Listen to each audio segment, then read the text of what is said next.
লক্ষ্য করি, আমাদের এখানে বলা হচ্ছে একটা বৃত্তের কেন্দ্র হচ্ছে y অক্ষের উপর, যা মূল বিন্দু থেকে ধনাত্মক দিকে 8 একক দূরে অবস্থিত।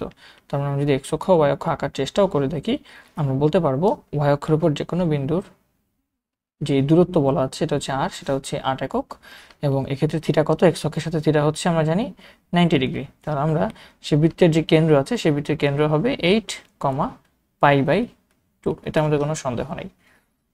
এবং বৃত্তের ব্যাসার্ধ দেওয়া আছে 5 একক, খেয়াল করে দেখো ব্যাসার্ধ দেওয়া আছে 5 একক।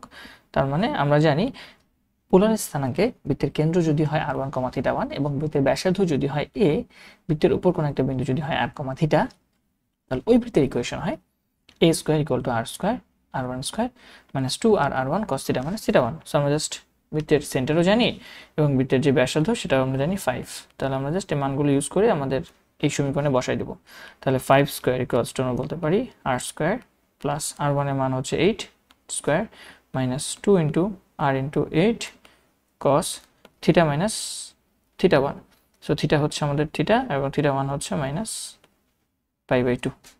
তো আমরা যে মানগুলো বসানোর চেষ্টা করি, আমরা r² এখানে 25 পাবো, = r², 8 × 64 64 পাবো, এবং এখানে 8 × 2 = 16 16r, এবং আমরা যেটা পাচ্ছি সেটা হচ্ছে θ - π/2, যা কথা আমরা এটাকে লিখতে পারি π/2 মাইনাস, যদি কমন নিয়ে নিই, মাইনাস কমন নিয়ে নিলে π/2 - θ হবে।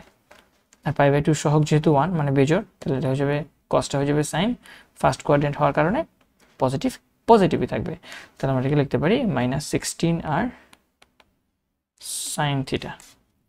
কিভাবে আসছে বুঝছো তো? যদি না বুঝে থাকো আমি এটাকে ভাঙায় করে দিই।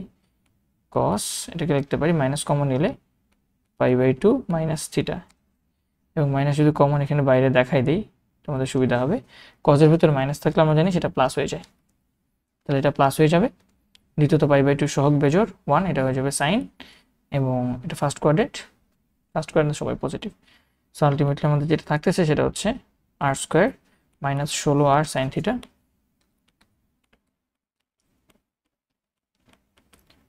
θ এবং আমাদের এখানে 64 থেকে 25 চলে গেলে আমাদের থাকতেছে 39।